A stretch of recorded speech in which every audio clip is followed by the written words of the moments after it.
Selanjutnya untuk tertib acara pada hari ini adalah Sajum General, yaitu menanamkan kesadaran berbangsa bernegara, bela negara sesuai dengan 4 pilar kebangsaan, yang dalam hal ini akan disampaikan yang kami hormati Bapak Dr. Andes Haji Mukhlis Basri selaku Dewan Perwakilan Rakyat Republik Indonesia. Selamat datang di Universitas Tulang Bawang Lampung dan selamat bertemu kembali di UTB Lampung, Pak. Mungkin sudah sekian lama tidak melihat walaupun lewat Zoom. Assalamualaikum warahmatullahi wabarakatuh. Selamat pagi, salam sejahtera bagi kita semua. Sebelum saya memberikan mic kepada Bapak Dr. Andes Haji Mukhlis Basri, sebaiknya saya akan sampaikan kurikulum vitae beliau. Nama lengkap beliau adalah Dr. Andes Haji Mukhlis Basri, alamat Jalan Ria Kudu, Perum Korpri, Blok A12, nomor 10, Kelurahan Korbinaya, Kecamatan Sukarame, Kota Bandar Lampung, Provinsi Lampung. Ini sepertinya tetanggaan dengan Pak Rektor ini rumahnya, Pak, kalau nggak salah. Nomor telepon beliau 0811795353. Tempat tanggal lahir beliau Sinar Jaya 24 Februari 1964. Masih sangat muda. Agama beliau adalah Islam, status perkawinan beliau sudah kawin, jenis kelamin laki-laki. Riwayat organisasi beliau ini hanya sebagian kecil yang ditampilkan. Seingat saya beliau dulu aktif juga di Stial. Beliau pernah bercerita kepada saya, bahkan orang rumah juga alumni Stial juga.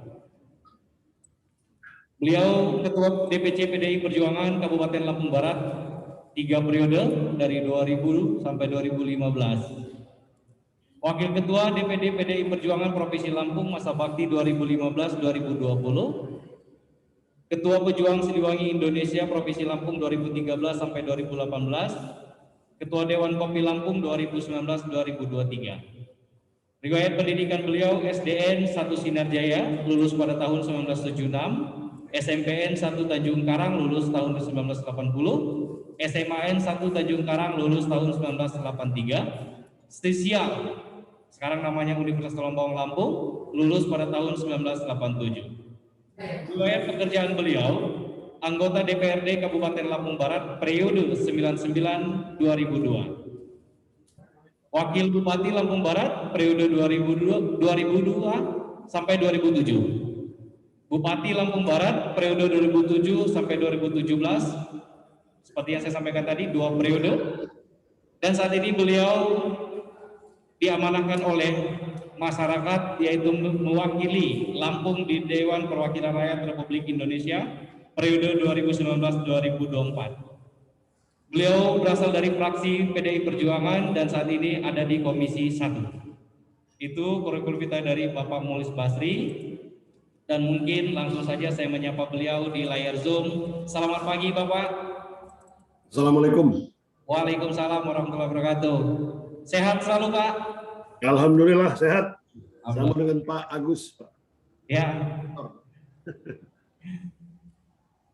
Sebenarnya kemarin Pak Rektor, Pak Ketua Senat, dan Pak Rektor, Pak Mukhlis ingin sekali melihat rumah lama ke Universitas Tulang Bawang Lampung, tetapi karena kondisi COVID-19 dan kita masih tidak mendapatkan izin untuk melaksanakan pelaksanaan langsung offline proktinya, sehingga kita masih sapa melalui Zoom-Zooman ya Pak ya. Insya Allah kalau sudah COVID-nya sudah berlalu dan pemerintah sudah mengizinkan, Bapak bersedia untuk menengok rumah tua. Insya Allah. Baik Bapak, tidak mengurangi rasa hormat, karena nanti lebih baik Bapak yang banyak ngomong, karena kayaknya teman-teman Prodi sudah tidak sabar untuk mendengarkan sang alma mater untuk bicara di Zoom meeting ini. Kepada Bapak Mukhlis Basri saya persilakan. Baiklah, terima kasih. Bismillahirrahmanirrahim. Assalamualaikum warahmatullahi wabarakatuh. Waalaikumsalam warahmatullahi wabarakatuh.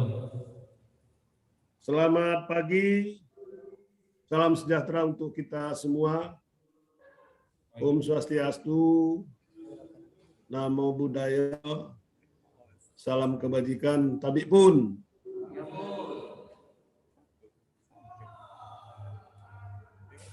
Yang kami hormati dan kami banggakan, Ketua Yayasan Yapapila, yang kami hormati juga Ketua Pengawas, Penasehat, Pembina Yayasan, dan juga yang kami hormati, kami banggakan Bapak Rektor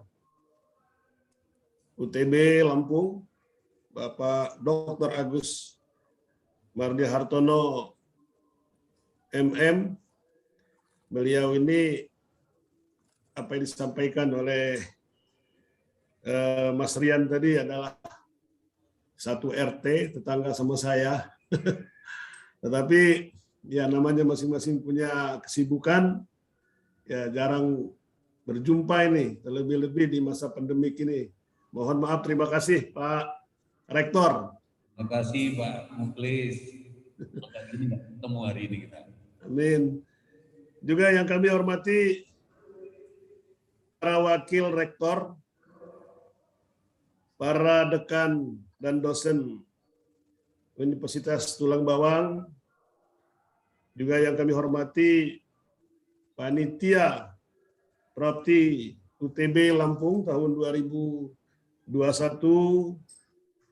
yang kami hormati juga karyawan dan staf UTB Lampung, dan yang kami cintai dan yang sangat berbahagia para mahasiswa baru UTB peserta Prodi 2020-2001, serta seluruh hadirin yang mohon maaf tidak bisa saya sebutkan satu persatu, yang saya cintai dan saya banggakan.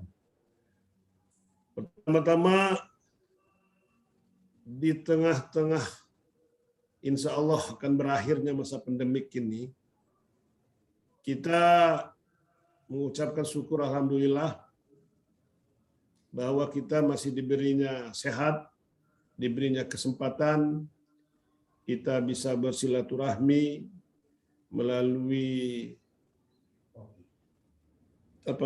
komunikasi pertemuan jarak jauh, dan yang lebih pokok di saat ini kita saling mendoakan, mudah-mudahan kita selalu diberikan kesehatan dan selalu dalam lindungan Tuhan yang Maha Esa. Selanjutnya, Pak Rektor dan juga Ketua Panitia pelaksanaan Prodi ini, saya mengucapkan ucapan terima kasih dan penghargaan yang setinggi-tingginya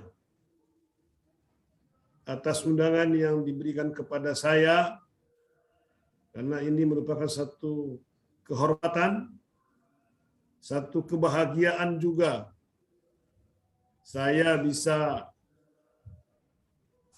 bicara di alma mater saya. Perlu saya sampaikan, saya adalah mahasiswa tahun 83.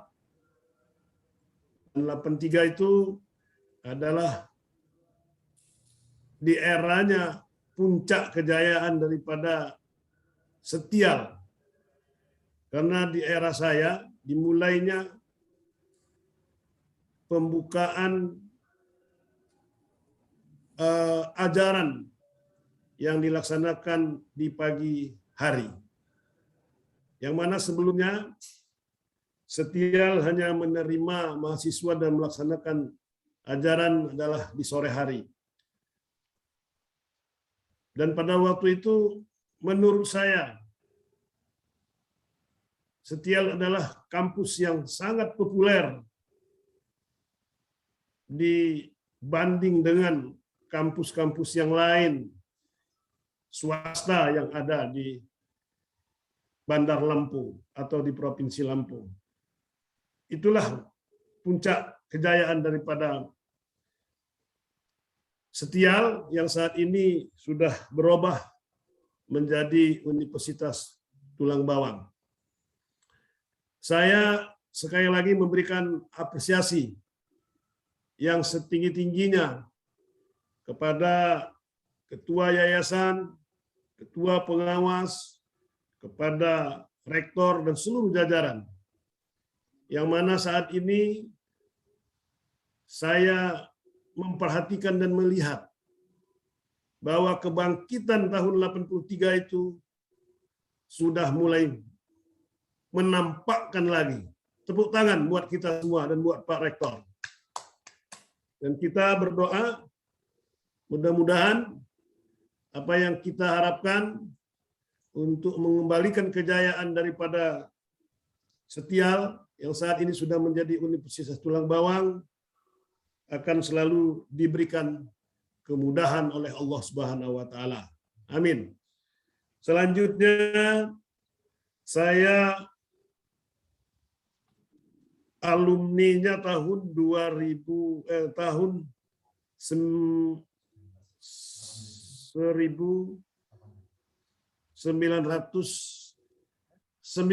saya di wisuda. Karena sebenarnya kalau selesainya sudah selesai setahun sebelumnya, tetapi pada waktu itu jajaran rektor mengambil keputusan bahwa untuk wisuda harus diserentakkan, sehingga pada waktu itu wisudanya pun dilaksanakan di Saburai, ya, dengan luar biasa ramainya peserta dan para orang tua mengikuti wisuda pada waktu itu. Jadi sekali lagi saya sangat bangga saya bisa menjadi salah satu alumni daripada Setial, dan juga kepada adik-adik ya mahasiswa yang baru, kalian tidak perlu minder, kalian harus bangga.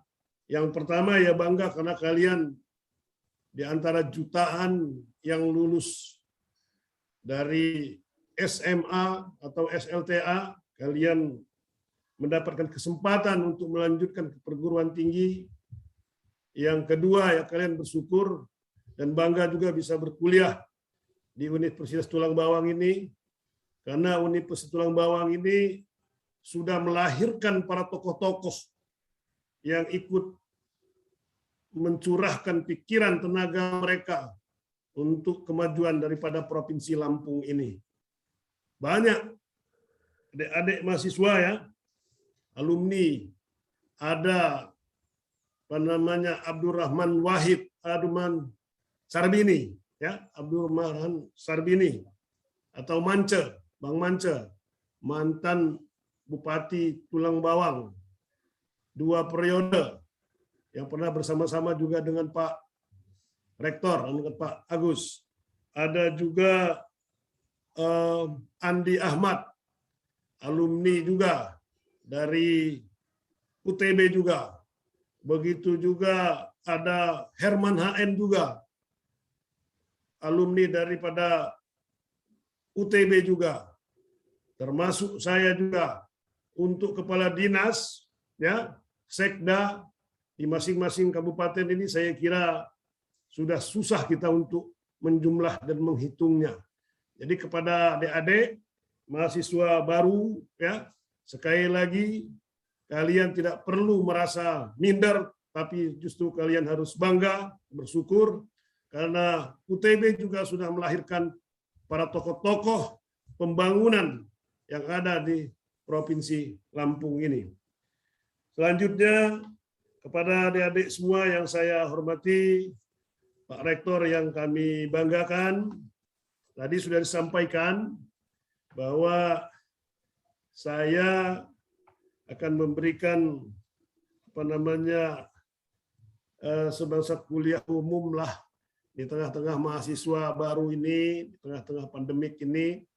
yang kita juga tidak tahu kapan pandemik ini akan berakhir setuntasnya, tapi kita sekali lagi bersyukur bahwa hari ini pun, mulai kemarin pun, untuk anak-anak kita sudah mulai diizinkan sekolah, ya, pertemuan secara fisik, dan mudah-mudahan kegiatan ini bisa berlanjut. Pesan saya kepada kita semua, mari kita mentaati peraturan protokol kesehatan yang sudah ditentukan oleh pemerintah, ya, prokes, ya, paling tidak 3. Yang pertama, ya, pakai masker, jaga jarak, dan sering cuci tangan. Karena selain daripada vaksin, saya kira itulah yang harus kita lakukan, dan himbauan kepada seluruh para rektor dan jajaran, kepada adik-adik juga, kepada orang-orang tua kita, keluarga kita, seandainya memang sudah ada vaksin di tempat kita masing-masing, mari kita laksanakan vaksin dan tidak perlu takut dengan vaksin, karena saya kira inilah yang akan memutuskan rantai daripada penyebaran COVID-19 ini.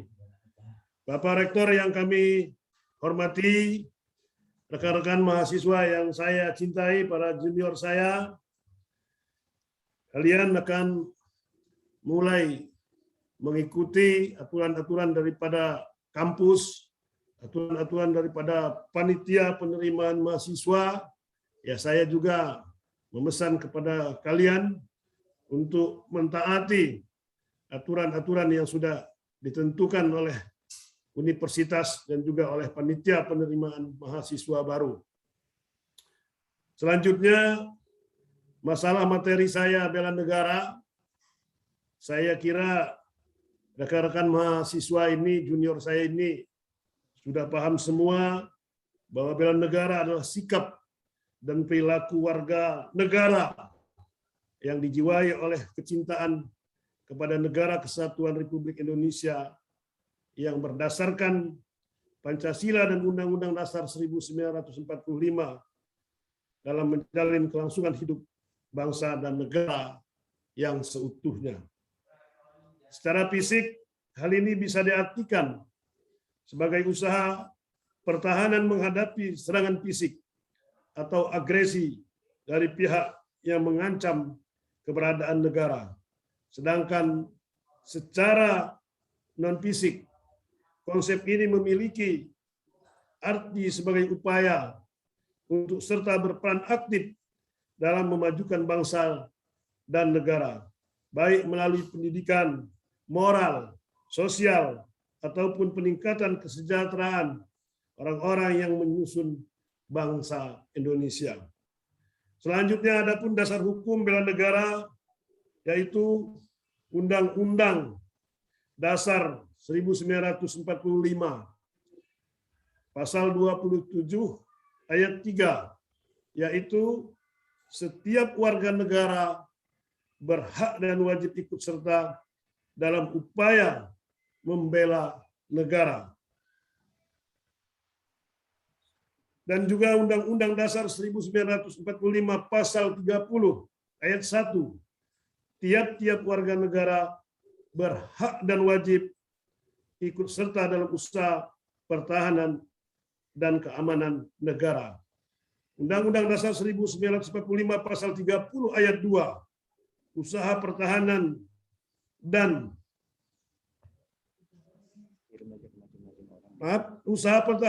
keamanan negara dilaksanakan melalui sistem pertahanan dan keamanan rakyat semesta, TNI dan kepolisian sebagai komponen utama dan rakyat sebagai komponen pendukung.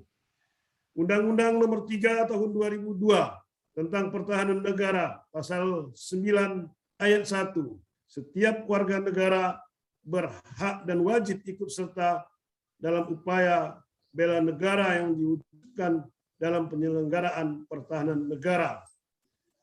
Tambah dengan keputusan Presiden nomor 28 tahun 2006 tentang penetapan tanggal 19 Desember sebagai Hari Bela Negara. Adik-adik yang saya hormati, bahwa bela negara ini adalah merupakan kewajiban dari kita seluruhnya sebagai warga negara. Adapun saya sampaikan tadi tujuan bela negara yaitu mempertahankan kelangsungan hidup bangsa dan negara, melestarikan kebudayaan, menjalankan dan menjaga nilai-nilai Pancasila dan Undang-Undang Dasar 1945, berbuat yang terbaik bagi bangsa dan negara, menjaga identitas serta integritas bangsa dan negara. Jadi berbuat baik bagi bangsa ini ya sekarang ini yang sangat dibutuhkan bagi kita. Di tengah-tengah pandemik ini mari kita sama-sama bergotong royong, sumbangkan semua apa yang ada di kita, baik pemikiran, tenaga maupun materi. Jadi jangan di tengah-tengah pandemik ini justru kita saling menyalahkan, saling mencari kesalahan, bahkan juga saling membuat hoax untuk merusak tatanan negara. Saat ini hoax di negara kita ini sangat luar biasa. Ini juga merupakan tugas kita semua. Jadi kepada adik-adik semua, selaku generasi muda, karena kepemimpinan ke depan ini ada di tangan kalian.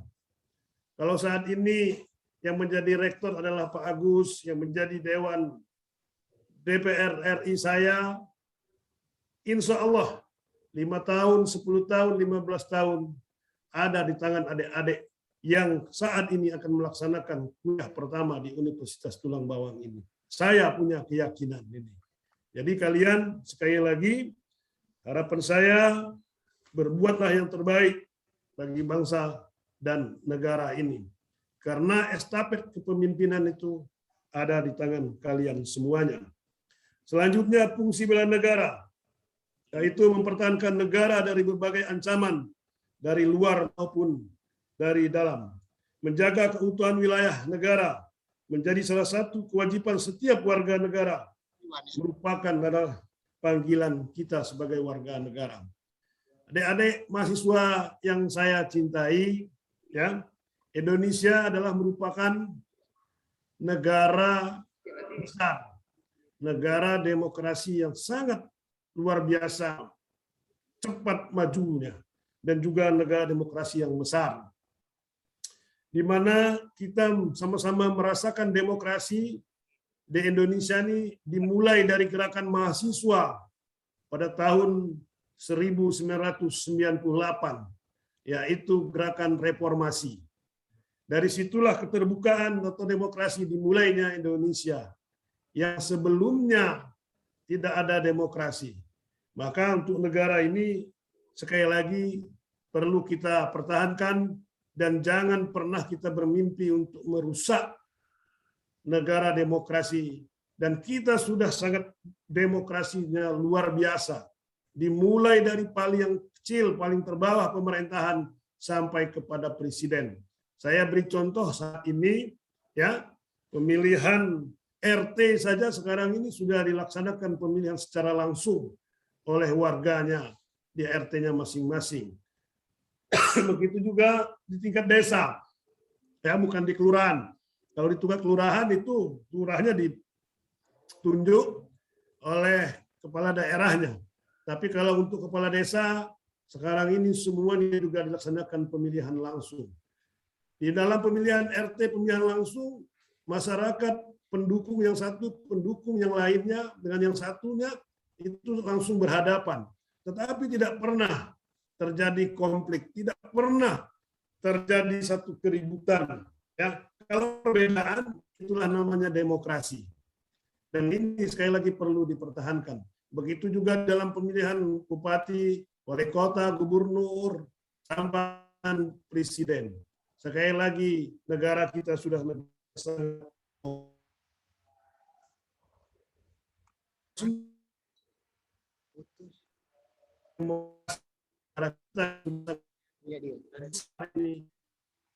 rusak.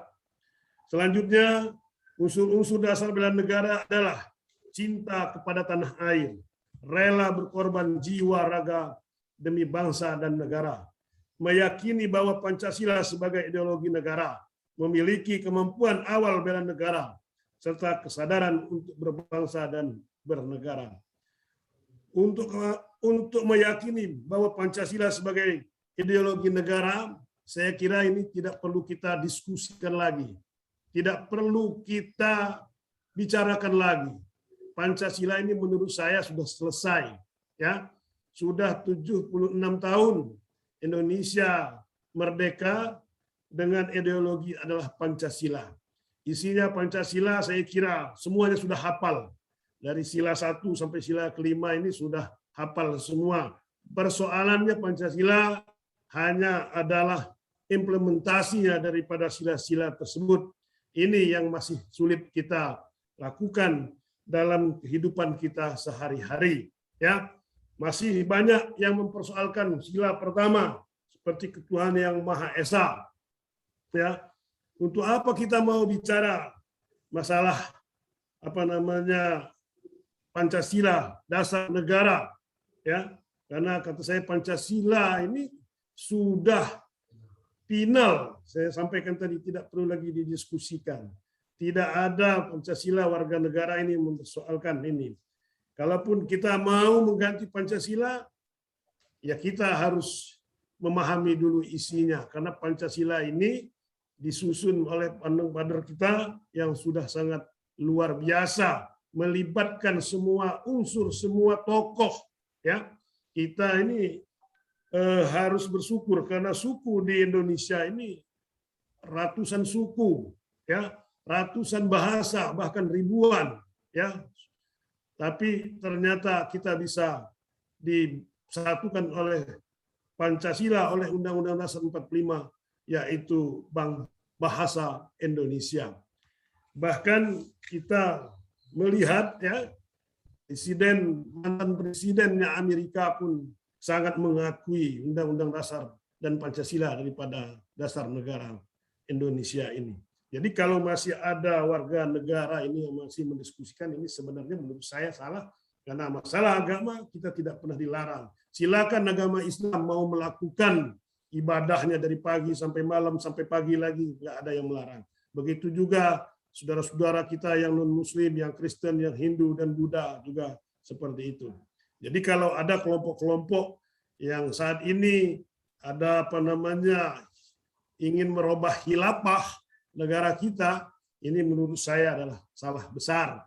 Justru sekarang ini negara Arab itu, ya kita melihat yang mereka tidak pernah berhenti dari peperangan, sekarang ini justru mereka datang ke Indonesia belajar berdemokrasi di Indonesia. Saya kasih contoh seperti katakanlah Syria, ya, sudah itu Libya, semuanya porak-poranda, Irak. Nah sekarang mereka menyesal semua. Nah, kita dapat juga melihat catatan sejarah, ya, di mana kerajaan-kerajaan Indonesia seperti Majapahit, Kerajaan Sriwijaya adalah merupakan kerajaan-kerajaan yang sangat luar biasa besarnya. Ternyata mereka juga tidak bisa bertahan. Kerajaan Sriwijaya sampai saat ini kita tidak tahu di mana bekas-bekasnya, ya. Yang bertahan itu hanya di Jogja saja. Nah, ini contoh-contoh bahwa kerajaan-kerajaan pada waktu itu besar sampai kepada Madagaskar, ya.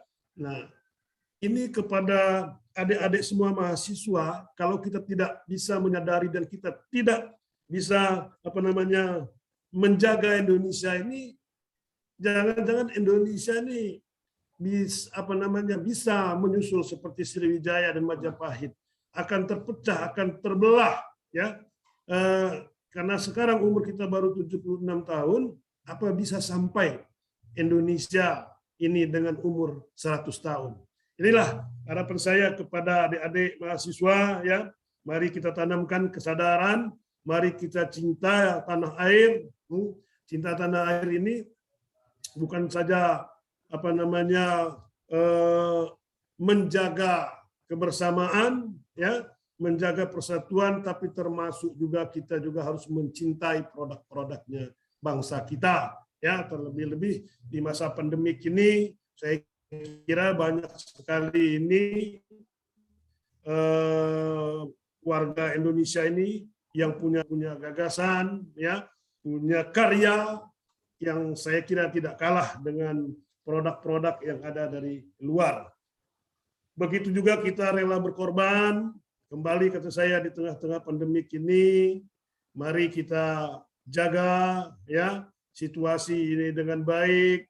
Semua saat ini di tengah-tengah pandemik ini kehidupan kita adalah semuanya harus prihatin ya. Jadi kalau kita masih mencari-cari kesalahan, ini kita salah. Saya kira Bapak Presiden ya sampai kepada gubernur, bupati sudah berupaya membuat program-program dalam rangka untuk mengatasi masalah pandemik ini ya.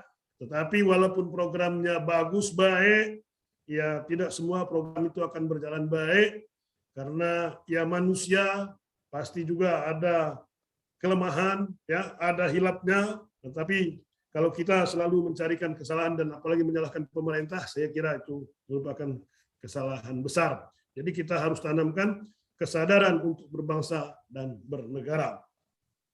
Manfaat bela negara adalah terlatihnya jiwa pemimpin dalam memimpin diri sendiri ataupun satu kelompok.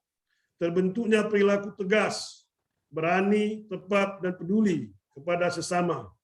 Melatih kecepatan, ketangkasan, ketepatan individu dalam melakukan segala kegiatan yang positif. Nah, inilah kepada adik-adik mahasiswa, ya, saat ini negara kita juga merupakan pemakai narkoba juga terbesar, ya. Saya pesan kepada adik-adik mahasiswa, masalah narkoba ini perlu kita waspadai, perlu kita antisipasi, karena Indonesia ini juga merupakan tujuan pemasaran narkoba terbesar di dunia juga. Ini jangan sampai adik-adik mahasiswa untuk tahu atau mau mencoba-coba masalah narkoba ini. Saya mengharapkan adik-adik untuk menghindari, menjauhi, dan tidak pernah tahu akan narkoba. Karena apabila adik-adik sudah tahu dengan narkoba ini, maka akan rusaklah kehidupan masa depan daripada adik-adik mahasiswa yang saat ini menuntut ilmu di Universitas Tulang Bawang ini. Terbentuknya mental dan fisik yang tangguh, terbentuknya jiwa kebersamaan dan solidaritas antar sesama, akan menjadi lebih baik berbakti kepada agama, orang tua, bangsa, dan negara. Terbentuknya iman dan takwa kepada agama yang dianut oleh setiap individu, dan lain sebagainya. Contoh ya bela negara yang sangat mudah yaitu melestarikan budaya.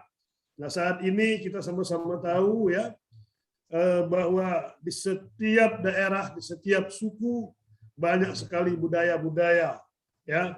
Ini semuanya harus kita lestarikan. Siapa yang mau melestarikan kalau bukan kita? Siapa yang mau mencintainya kalau bukan kita? Apabila budaya ini tidak kita lestarikan, tidak kita pertahankan, maka akan hilang. Sejarah tidak boleh dihilangkan. Selanjutnya belajar dengan rajin bagi para adik-adik mahasiswa ya, supaya kalian cepat selesai. Orang tua kalian juga akan bangga kalau kalian cepat selesai. Begitu juga kata saya tadi, mencintai produk-produk dalam negeri ya, dan lain sebagainya. Hadirin yang kami hormati, Bapak Rektor yang kami banggakan, pada kesempatan ini sekali lagi ya, kita selaku warga negara harus betul-betul mencintai bangsa kita ini, dan kita tidak boleh lagi mendiskusikan Pancasila ini karena Pancasila sudah merupakan harga mati. Begitu juga Undang-Undang Dasar kita ya. Saya kira penyusunan Undang-Undang Dasar ini juga sudah selesai juga ya, kalaupun amandemen ya saya kira tidak ada yang tidak bisa diperbaiki ya, karena memerlukan penyesuaian dengan situasi kondisi ya, perkembangan baik secara internasional, regional, nasional, semua undang-undang harus diadakan revisi disesuaikan dengan situasi keadaan pada saat ini. Bapak Rektor serta adik-adik rekan mahasiswa yang saya cintai, kembali saya sampaikan ya bahwa saat ini ya mungkin yang di depan-depan adik-adik termasuk saya yang menjadi katakanlah punya kesempatan untuk berbuat di daerah kita ini, di Lampung ini, di negara kita ini, tetapi kita harus kembali kepada sejarah ya, bahwa terjadinya satu perubahan itu semua adalah dari generasi muda, dimulai dengan tahun 1908 ya, yaitu Sumpah Pemuda ya, dilanjutkan dengan kemerdekaan kita, pejuang-pejuang kita, 350 tahun Indonesia dijajah. Selanjutnya tahun 66 ya, gerakan